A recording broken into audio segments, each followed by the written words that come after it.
suis l'animatrice de ce podcast. Je suis aussi connue sous le nom de Lussa sur Ravelry. Alors, bienvenue en cette fin février. Les Olympiques viennent tout juste de terminer, alors j'ai pris tout le monde, je les ai tous enlevés devant la télé pour prendre la place, pour vous parler. Alors, on commence avec ce que j'ai sur les broches. Présentement, ce que j'ai sur les broches, eh bien, j'ai débuté des nouveaux bas. Alors, je vous montre. Ce sont des bas, c'est les Circle Sock. C'est des bas, moi j'ai appelé mon projet Baron. C'est un choix de ma fille. Le designer, c'est Anne Campbell. Alors voilà. Vous voyez la texture. C'est vraiment, ça donne vraiment l'effet, espèce d'effet nid d'abeille. Et puis, le choix du modèle implique qu'il n'y a pas de bordure en haut. C'est des bas qui se tricotent du haut en descendant, vous l'aurez deviné. Et puis, je travaille avec quoi? Oh oui, je travaille avec Merino 75%, 25% nylon. C'est de la laine que j'avais achetée au début de l'année. M'avait été proposée par les gens de la maison tricotée. En fait, c'est une dame qui a un atelier qui s'appelle Cybercraft Room, qui est Cyborg Craft Room, qui est en fait un atelier où elle fait de la teinture et elle a de superbes couleurs. C'est très très différent, un peu éclaté, mais personnellement pour mes filles, ça aurait pu être n'importe quel. C'était vraiment, vraiment bien ciblé comme choix de couleur. Alors voilà, et puis pour elle, j'ai choisi un combat de licorne rainbow arc-en-ciel. Combat de licorne arc-en-ciel, voilà. Et puis en fait, c'est des bleus, des verts, du blanc, du rose, du mauve. Tout entremêlé. Ça donne... c'est difficile de voir l'effet sur le bas parce qu'en fait, ça change de couleur presque à chaque point que je tricote. Mais c'est une belle combinaison de couleurs, très agréable à regarder. Et puis, bon, vous comprendrez que ma fille, la toute petite, elle est très...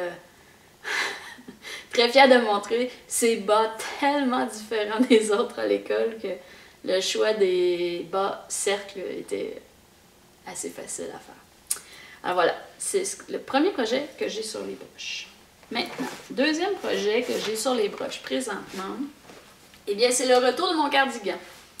Oui, je vous l'avais dit, j'avais brisé une aiguille, je vous en reparle plus tard, mais je me suis procuré un nouvel ensemble d'aiguilles pour mon projet.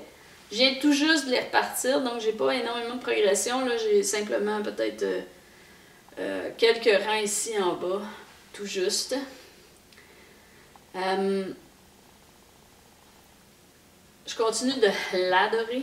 C'est fait en... Je me mets sur une balle, quand je vous montre.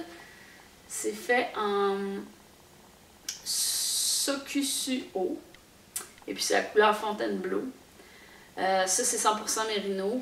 Lavable parce que la madame a tendance à briser ses objets dans la laveuse ou dans la sécheuse.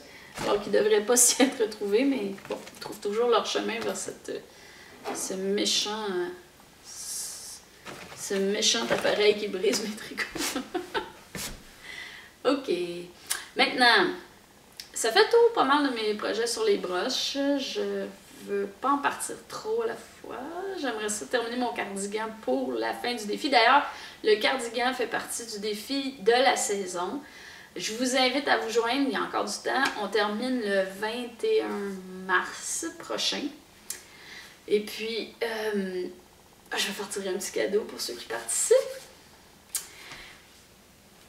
On passe à ce que j'ai comme projet terminé. Bon, vous le saviez, je participais au projet aux Olympiques de tricot, les Ravelnik 2014.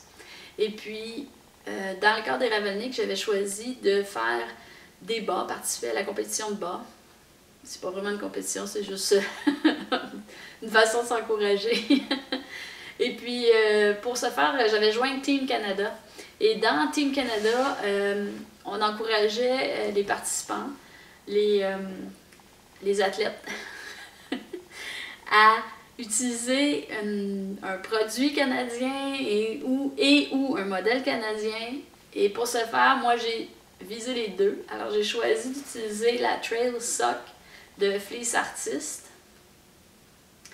Et puis le modèle que j'ai choisi, c'est le modèle de Rosiver. Merci Rosiver, elle était super à tricoter.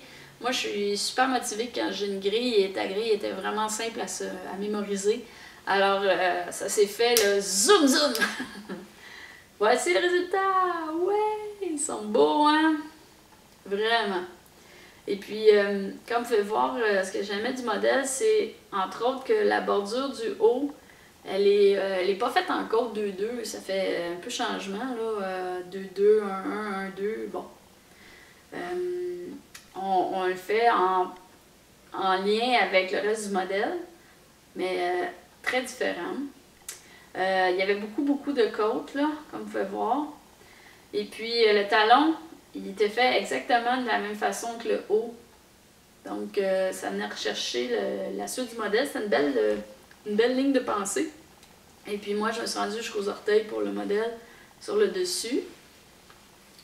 Comme vous pouvez voir, la couleur passe du rose au bleu pâle, au mauve pâle, au jaune. C'est des variations. Puis ça fait une espèce de lignée, là. On le voit bien sur le pied, là. Ça fait une espèce de lignée. Mais pas trop, donc quand même que les lignes n'arrivent pas exactement à la même place, on le voit pas. On le voit pas quand ils l'ont dans les pieds que les lignes sont pas tout à fait au même endroit. Qu'est-ce que j'essayais avec ça? Premièrement, des côtes, j'en fais pas beaucoup. Alors, pas les côtes, les câbles, j'en fais pas beaucoup. Alors, j'avais deux sortes de câbles différents. Celui qui est ici, vous voyez, n'est pas tout à fait pareil comme celui qui est ici. Et puis, un autre élément aussi, il y avait un petit ajouré sur le dessus, vous pouvez le voir. Là. Un petit ajouré sur le dessus et sur l'arrière. Mais pas trop, donc ça fait pas des bas trop été, je trouve, là, non plus. J'ai essayé une nouvelle méthode pour monter mes mailles. En fait, j'ai essayé la méthode qui s'appelle vieille méthode norvégienne. Je sais pas comment l'appeler autrement, mais en fait, je vais faire un billet sur le blog parce que je trouve que c'est une méthode intéressante pour monter des mailles. Et puis, pour ce faire, dans le fond, on prend une grande longueur qu'on laisse, j'appelle ça une queue. Okay. On monte le nœud au bout, mais moi, j'ai pris, disons, du bout de ma main jusqu'à l'épaule opposée pour la mesurer, pour faire le tour ici. OK? Avoir assez de laine pour faire le tour.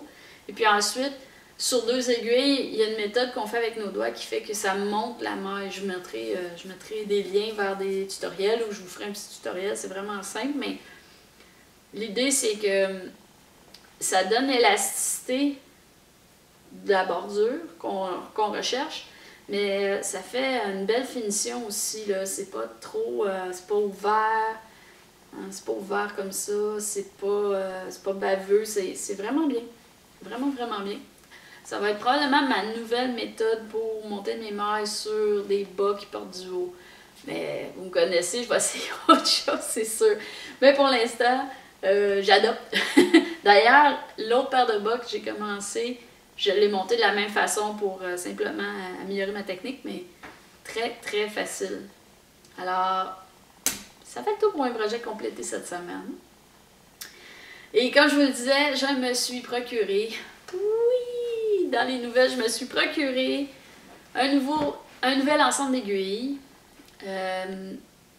J'ai eu des échanges avec Knit Pro pour Knitpicks ici au Canada pour remplacer mon aiguille. Il n'y avait pas ma bonne couleur. Ensuite, ils m'ont recontacté, ils m'ont dit la couleur est disponible à nouveau et dans la grandeur que vous désirez, mais je voulais pas faire venir juste une aiguille juste simplement pour les frais de livraison. Et en fait, j'en ai profité pour essayer quelque chose d'autre parce que je voulais me procurer aussi un ensemble avec des aiguilles métalliques. Alors, pour ce faire, j'ai fait... vous m'avez aidé, gang! C'était le fun! Il y a eu plusieurs échanges. Il y en a plusieurs qui ont des petits ensembles qui se sont offerts. Écoutez, c'est pas du luxe. Pour ma part, je suis passée de quelques heures par semaine à quelques heures par jour de tricot. Simplement parce que je me suis fait offrir des aiguilles comme celle-là ici. OK? Il était plus confortable, plus agréable à travailler.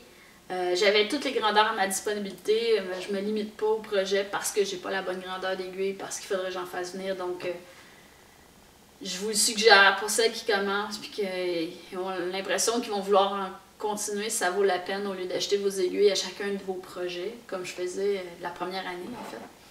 Et puis, je me suis procuré les aiguilles Yaya, le petit ensemble, donc les aiguilles Sharp, les pointues, ok? Je sais pas si on peut, je sais pas si on les voit bien. Ils sont en métal. C'est des aiguilles que l'on visse dans le câble. Et puis, c'est les toutes petites. Hein? Comme je vous disais, moi, je travaille beaucoup plus avec les petites laines, les projets en fin, sport. Alors, je travaille très peu avec les grosses laines. Si j'ai travaillé avec les grosses laines, de toute façon, dans l'autre ensemble que j'avais, celui des Knitpicks, là, les Knit Pro,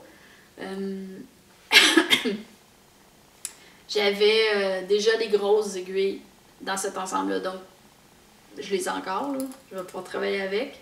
Et pour les projets plus fins, ou les projets de dentelle, l'aiguille plus fine et pointue en métal vont me permettre de faire plusieurs autres projets que présentement je fais avec mes aiguilles de bois, mais comme vous savez, là il m'en manque une. Alors, voici mon aiguille, ce sont les Yaya. On voit pas bien le câble, mais si vous pouvez voir le câble, là, je peux tourner l'aiguille. Regardez mes doigts, je tourne l'aiguille et le câble ne tord pas. Pourquoi? Parce que ici, à la base de l'aiguille, le câble tourne à l'intérieur du métal. Un autre élément, quand je passe le doigt ici, je sens pratiquement pas la jointure entre l'aiguille et l'attache de métal qui est après le câble, ce qui est un gros plus. Ça glisse bien. À la comparaison de celle-là ici, où je sens quand même assez, il y a comme un frottement au niveau de la jointure. Et puis le câble, voyez-vous, le câble se tourne quand je tourne l'aiguille. Il est beaucoup moins flexible parce que, entre autres, il ne tourne pas à l'intérieur, puis il est beaucoup plus gros que l'autre. OK? C'est de très bonnes aiguilles, je les conseille à toutes celles qui n'en ont pas, là. C'est un bon kit de départ. OK? Par contre, le bois est plus agréable pour les doigts. Là. Celles qui font de l'arthrite vont pouvoir tricoter plus longtemps avec des aiguilles en bois qu'en métal, par contre. Il y en a qui disaient qu'ils ne s'étaient pas procuré les Sharp parce qu'ils les trouvaient pointus et qui travaillent en poussant avec l'index dessus.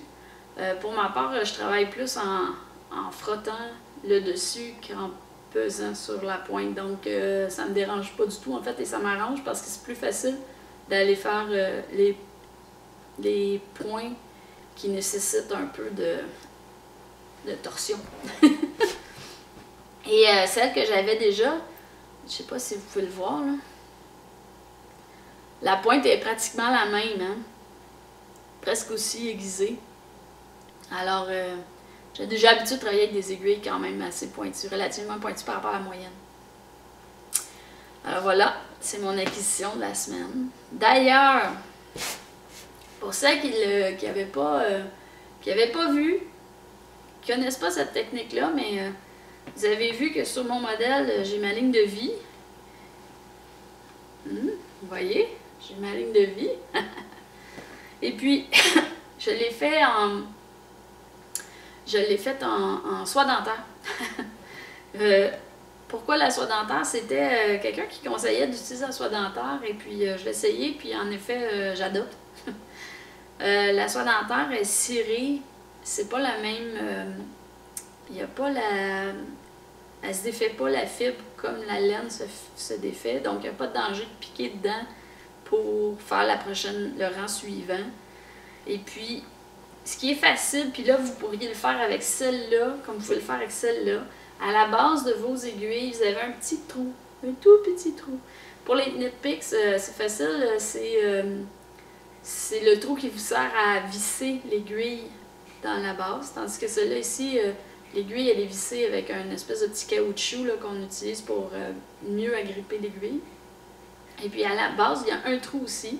Là, vous ne le voyez pas sur mon film, c'est trop petit, mais vous pouvez insérer un fil de soie dentaire que vous laissez pendre.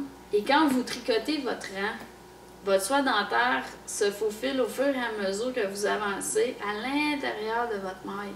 Quand vous êtes rendu au bout, ça a été sans douleur, vous avez passé une ligne de vie de bord en bord de votre projet. OK? Et puis, c'est beaucoup plus facile que de prendre du fil, du vieux fil à bas. Peut-être que le vieux fil à bas vous est disponible plus facilement parce qu'il traîne dans votre panier à côté de vous. Mais le fil à bas, il faut le passer avec une aiguille à travers chacune des mailles. Je ne dis pas que c'est impossible.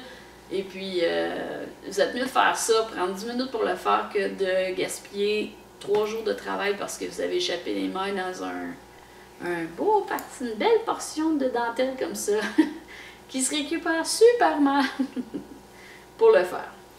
Alors voilà. Et puis, pour terminer, cette semaine, on a toujours 2 défis. Le défi numéro 3 qui était Habille ta tête est terminé. J'ai fermé la discussion le 15 février dernier, c'était la date limite. Merci aux participantes, ça a été super le fun, des échanges, des beaux commentaires, très très très agréable. Et j'ai procédé au tirage.